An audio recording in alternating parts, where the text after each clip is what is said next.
परम शांति। आज हम बात करेंगे कली पुरुष की, कि कली पुरुष एक है या अनेक है, और वो सिर्फ कलयुग में ही होता है या सतयुग त्रेता द्वापर में कलयुग में ही होता है, या ये दूसरे सतयुग त्रेता द्वापर कलयुग में भी होता है। तो ये कली पुरुष, इसकी रचना किसने की?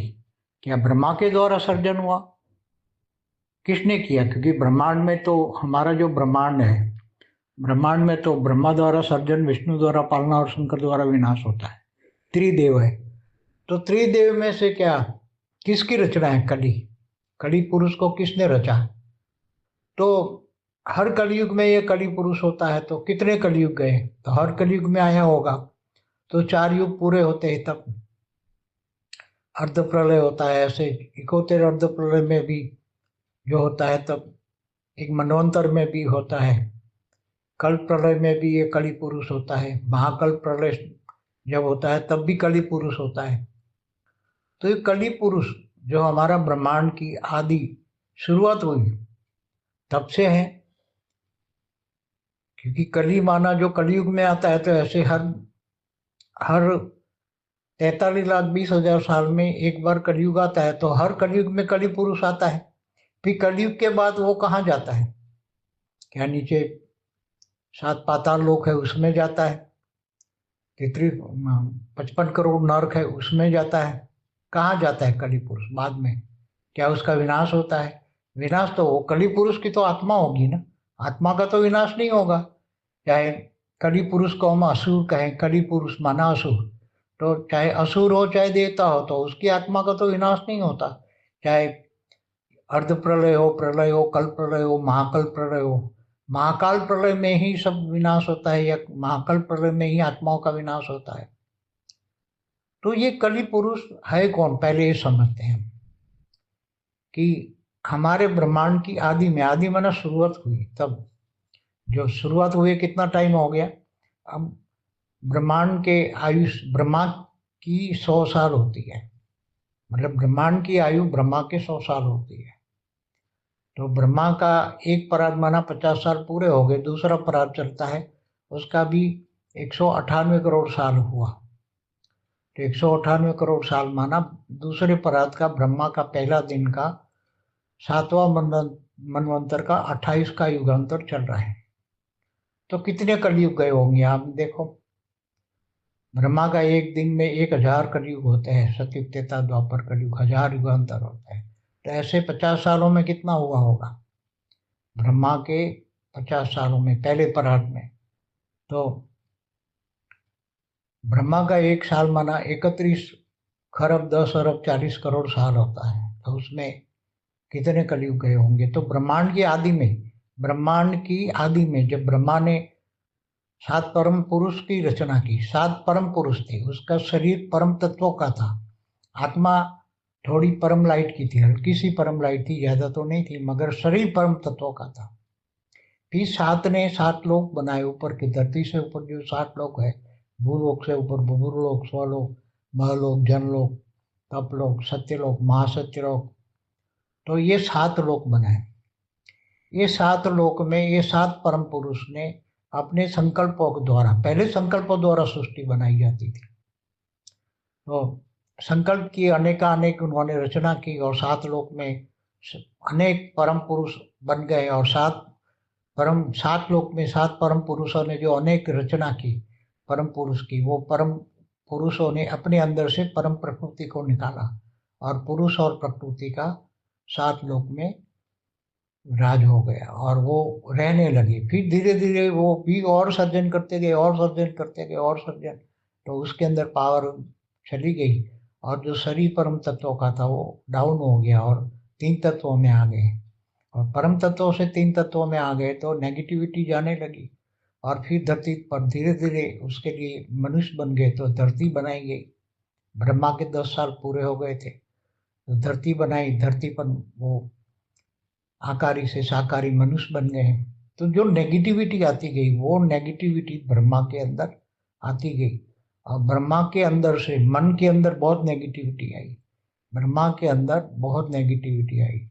तो फिर ब्रह्मा ने अपना मन साफ करने के लिए, मन को पवित्र बनाने के लिए, अपने अंदर से जो नेगेटिविटी थी वो बाहर निकाल दी उसने, और उसमें से एक कली पुरुष का सर्जन हुआ। बहुत ब्रह्मांड की आदि में, कई खरबों साल पहले, ब्रह्मांड के पहले परात के अंदर, जब तो जो पहला कलयुग हुआ, शुरू शुरू में धरती पर पहला कलयुग शुरू हुआ, तब ये कली पुरुष नीचे उतार के ब्रह्मा ने फेंक दिया, और वो कली पुरुष ने सर्जन करके अपने जैसे अनेक, जैसे देवताओं ने अनेक रचना की, ऊपर सात परम पुरुष ने अनेक रचना की संकल्पों द्वारा, ऐसे कली पुरुष आकारी रूप में था और धरती पर आ गया, तो उसने आकारी रूप में संकल्पों से अनेक रचना की और अनेक कली पुरुष बना दिए, अनेक कलियुगी पुरुष हो गए। तो वो क्या होने लगे कि वो कलयुग को घोर कलयुग की ओर लाने लगे, देवताओं पर अत्याचार करने लगे, वो असुर बन गए।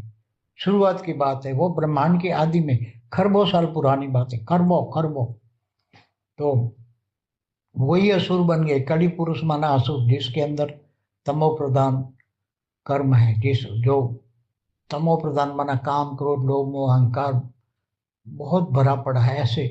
और वो फिर देवता और असुरों की लड़ाई होने लगी, तो कलयुग में तो वो उनका राज्य होने लगा कल, क्योंकि अनेक पुरुष, फिर देवताओं को भी वायुमंडल ही तमो प्रधान बना दिया। तो जो देवता धरती पर होते थे, जो मनुष्य रूप में देवता आते थे ऊपर से, स्वर्ग लोक से जो मनुष्य आते, दूसरे लोक से जो गांधर्व किन्नर यक्ष भी आते, तो वो सारे के सारे वायुमंडल के प्रभावित होकर, वो कलि पुरुष में प्रभावित होकर, वो सारे कलियुगी पुरुष माना तमो प्रधान बन जाते थे, और सब पर कलयुग का प्रभाव होता था, कलि पुरुष का प्रभाव होता था। और तमो प्रधान वायुमंडल से सारे के सारे जो भी आते, वो सब वायुमंडल के प्रभाव में आकर कलियुगी पुरुष बन गए, सब कलियुगी पुरुष बन गए। तब फिर विष्णु के धर्म ग्लानि के टाइम पर विष्णु का अवतार होते हैं। और फिर जब यदा यदा ही धर्मस्य ग्लानिर्भवति भारत अभ्युत्थानम अधर्मस्य तदात्मानं सृजाम्यहम्, तो विष्णु के अवतार होते हैं, फिर असुरों का विनाश करते हैं और देवताओं की रक्षा करते हैं। तो धरती पर केवल अच्छे मनुष्य ही रह जाते हैं, उसको अर्ध प्रलय कहते हैं। सतयुग त्रेता द्वापर कलयुग शुरू हो जाते हैं, फिर अर्ध प्रलय प्रलय फिर हो जाते हैं। फिर वो आत्मा तो बन गई ना, आत्मा तो को विनाश नहीं होता, जैसे देवताओं की बात आत्मा है, ऐसे कलियुगी कलि पुरुषों की आत्मा एक से अनेक हो गए। तो वो फिर धीरे धीरे क्या करते, संस्कार के अंदर नीचे सात पाताल लोक में चले जाते हैं कलि पुरुष। जब धरती पर विष्णु का अवतार होते हैं, तो वो मर के फिर नीचे सात पाताल लोक में चले जाते हैं। सात ऊपर के लोक में तो देवता जाते हैं, सात पाताल लोक में अतल वितल सुतल तलातल महातल पाताल, ये सब सात लोक में नीचे चले जाते हैं। और इससे और भी गिर जाए तो 55 करोड़ नरक में चले जाते हैं। मगर उसकी आत्माओं का, कलियुगी पुरुष की आत्माओं का अस्तित्व तो होता ही है, वो कभी भी वो आत्माएं का विनाश नहीं होता। फिर जब वो धीरे धीरे ऊपर आते हैं, कलयुग आता है, तो कलयुग के अंत में तो वो नीचे से ऊपर आ जाते हैं, सारे असुर ऊपर आ जाते हैं। कलि पुरुष को हम असुर कहेंगे। और देवता है जो होते हैं, वो देवता भी आ जाते हैं, गांधर्व किन्नर यक्ष देवता सब कलयुग के अंदर तो सभी ऊपर से नीचे आ जाते हैं। तो बहुत पब्लिक हो जाती है, 250 करोड़ लगभग, हर कलयुग में 250 करोड़, कलयुग के अंत में 250 करोड़ होता है। फिर अर्ध प्रलय प्रलय कल प्रलय में भी वो आत्माएं नीचे चली जाती हैं। कल प्रलय में भी आत्मा जब पूरी विष्णु सूर्य में प्रवेश करके 12 सूर्य की रोशनी करता है, तब सब तीनों लोग नीचे सात पाताल लोग 55 करोड़ नग सब कुछ जला के भस्म करता है केवल। तो आत्मा तो बसती है कली, चाहे कली मडा असुरों की हो देवताओं की हो। तो हर बार एक कलयुग में आ जाते हैं, नीचे से पाताल लोक से ऊपर आ जाते हैं और फिर मनुष्य बन जाते हैं। मनुष्य का प्रभाव तमो प्रधान, कलयुग का असुरों का प्रभाव तमो प्रधान होता है, कामी क्रोधी लालची होते हैं, और फिर वो भयंकर नेगेटिव वायुमंडल बनाते हैं। तो सब देवता भी असुर, सब असुर धरती पर जो भी है, तो कलयुग का प्रभाव में ये होता है। फिर विनाश होता है, कलयुग का विनाश होता है शंकर द्वारा विनाश। शंकर अपना तीसरा नेत्र खोल के अग्नि का तांडव मचाते हैं, पूरी धरती पर जलाकर भस्म कर देते हैं। तो हर 4 युग के बाद में ये कलयुग आता ही है। कलयुग में ये कलि पुरुष के अनेक रूप मनुष्य रूप में आते हैं, फिर बाद में ये पाताल लोक में चले जाते हैं, फिर बाद में जब कलयुग आता है तो वो आते हैं ऊपर, आंतक मचाते हैं, और देवता भी असुर बन जाते हैं, क्योंकि वो वायुमंडल ही ऐसा है, असुर वृत्ति वाला वायुमंडल है। तो उस वायुमंडल में जो श्वास भी लेता है तो उसके अंदर, श्वास के अंदर भी तमो प्रधान वायु जाता है, तो सभी कलयुग के प्रभाव में आ जाता है। इसलिए ये कली तो ब्रह्मा ने एक कली काल पुरुष को बनाया, कली को बनाया, एक कली को अपने तमो प्रधान मन को पवित्र कर दिया, मगर उसकी नेगेटिविटी, ब्रह्मा के अंदर जो नेगेटिविटी आई थी वो सब बाहर एक आत्मा के रूप में उसने बना दी, उस आत्मा के अंदर नेगेटिविटी आ गई और वो कली पुरुष बन गया। और वो कली पुरुष ने एक से अनेक रूप धारण करके अनेक मनुष्य बने, और नीचे 7 पाताल लोग इन लोगों ने ही बनाया, असुर कहेंगे उसको। तो 7 पाताल लोग असुरों से भरे पड़े हैं, फिर आ जाते हैं, फिर होता है अर्ध प्रलय, प्रलय, ये सब होता रहता है। ये सभी कल प्रलय में भी ये आत्मा तो उनकी बच जाती है, देवता और असुरों की कोई भी आत्मा होती है बच जाती है। शरीर का काल अग्नि में, काल अग्नि में, कल प्रलय में भी काल अग्नि जैसी होती है, महाकल प्रलय में भी काल अग्नि में जल जाते हैं, कि सब उसका विनाश होता है। और महाकाल प्रलय में तो ऐसे हर अनंत कोटि ब्रह्मांडों में ऐसे कली पुरुष होता है, हर जगह कली पुरुष, ब्रह्मा द्वारा कली पुरुष का सर्जन होता ही है।